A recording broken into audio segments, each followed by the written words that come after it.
Assalamualaikum warahmatullahi wabarakatuh. Kami dari kelompok 3 ingin mempresentasikan hasil kerja kelompok kami yang berjudul Perencanaan Sumber Daya Manusia. Saya sebagai moderator Elena Pasari Purba dan anggota saya Tiffany Wahana Pane, saya Dinda Ramadita. Happy watching. Proses perencanaan SDM. Kegiatan paling pokok dalam perencanaan sumber daya manusia adalah melakukan peramalan akan kebutuhan ketersediaan sumber daya manusia di masa akan datang. Kesalahan dalam kegiatan tersebut akan menimbulkan kesulitan dalam melaksanakan kegiatan-kegiatan sumber daya manusia lainnya seperti perak, hutan, dan seleksi pengembangan. Kompensasi dan kegiatan-kegiatan lainnya. Definisi proses perencanaan sumber daya manusia.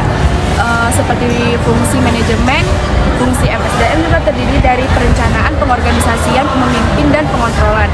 Khusus untuk mengelola MSDM, perencanaan adalah titik awal dari dasar daripada MSDM. Oleh karena itu, mendapatkan perhatian para pakar dan pelatihan MSDM.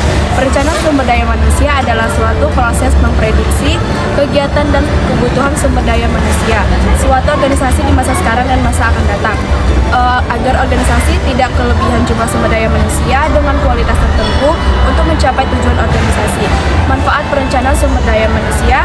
Yang pertama, perencanaan sumber daya manusia perlu diawali dengan kegiatan implementasi tentang SDM yang sudah terdapat dalam perusahaan.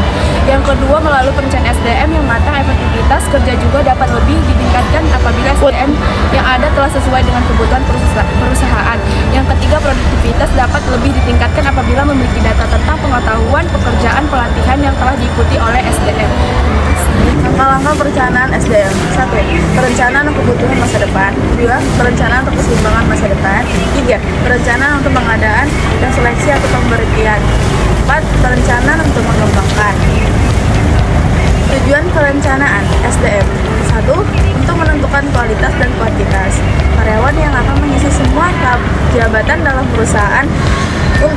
Untuk menjamin tersedianya tenaga kerja masa kini maupun masa depan sehingga setiap pekerjaan yang ada mengerjakannya.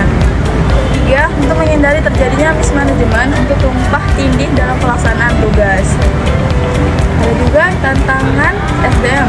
Tantangan SDM dapat dikategorikan menjadi 3, yaitu 1. Tantangan yang bersifat eksternal. 2. Tantangan yang bersifat internal. 3. Keadaan ketenagakerjaan pada perusahaan itu sendiri. Faktor yang mempengaruhi perencanaan SDM.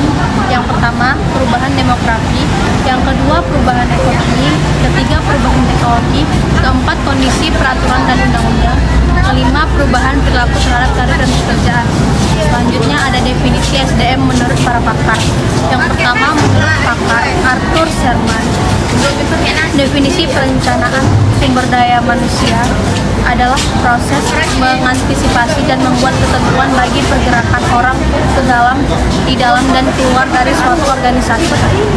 Terus menurut pakar Werther, definisi perencanaan sumber daya manusia secara tematis meramalkan permintaan dan penyediaan karyawan di masa depan suatu organisasi. Selanjutnya menurut pakar Cynthia Divisar, definisi perencanaan sumber daya manusia adalah proses melalui mana tujuan organisasi seperti yang dituangkan dalam pernyataan misi dan rencana bisnis diterjemahkan ke dalam tujuan sumber daya manusia mengenai tingkat staf dan laju aliran dari ke dalam serangkaian kebijakan dan program personalia yang terintegrasi. Selanjutnya, menurut pakar Fred C. Lunenburg, definisi perencanaan sumber daya manusia melibatkan identifikasi kebutuhan staf, memperkirakan personal yang tersedia, dan menentukan kebutuhan penambahan atau penggantian apa yang diperlukan untuk mempertahankan staf dari kuantitas dan kualitas yang diinginkan untuk mencapai tujuan organisasi. Berikut yang aku baca adalah informasi mengenai perencanaan SDM. Yang pertama, informasi organisasinya meliputi informasi job analysis, PSDM, informasi situasi persediaan tenaga kerja. Mereka semua semua ini berpengaruh kepada pengadaan penarikan sumber seleksi, lalu pengembangan pendidikan, pelatihan, mutasi, kompensasi atau direct dan indirect, pengintegrasian komunikasi, kepemimpinan, motivasi, pemeliharaan program kesejahteraan, ekonomis, pelayanan, kedisiplinan, peraturan, dan sanksi. Pemberhentian, pensiun, dipecat, permintaan sendiri.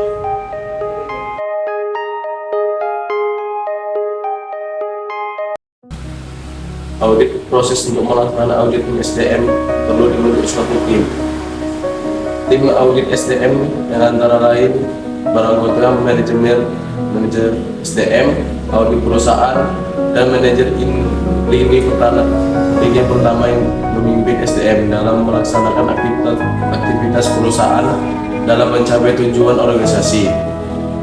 Tim kemudian menyusun suatu rencana audit yang berisi tujuan, fungsi yang akan diaudit, metode dan instrumen untuk mencari data, sumber data, atau informasi audit. Metode audit yang dipergunakan adalah nilai praktik pelaksanaan fungsi SDM yang hasil diharapkan benchmarking dengan praktik SDM perusahaan, pesaing, efisiensi biaya MSDM, dan perkembangan terakhir teori-teori MSDM.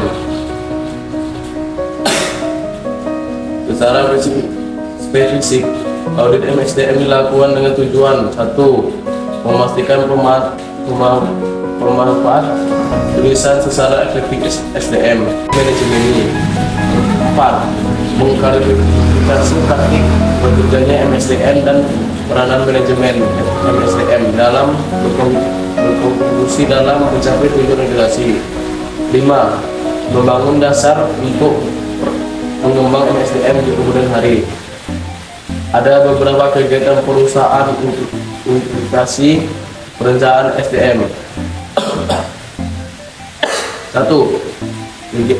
Identifikasi kegiatan SDM. 2. Implikasi perencanaan SDM.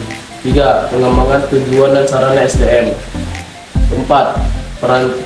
Perancangan dan kebijakan SDM. 5. Evaluasi SDM.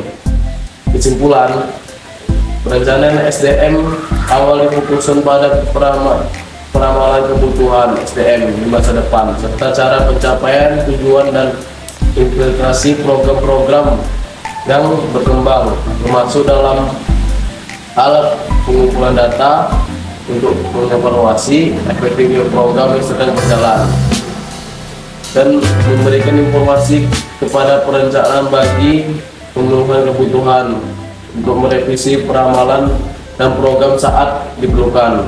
Dalam pelaksanaannya, perencanaan SDM harus disesuaikan dengan strategi tertentu agar tujuan utama perencanaan, yaitu memfasilitasi efektivitas organisasi dapat dicapai. Perencanaan SDM harus diintegrasi dengan tujuan perencanaan jangka pendek dan jangka panjang organisasi.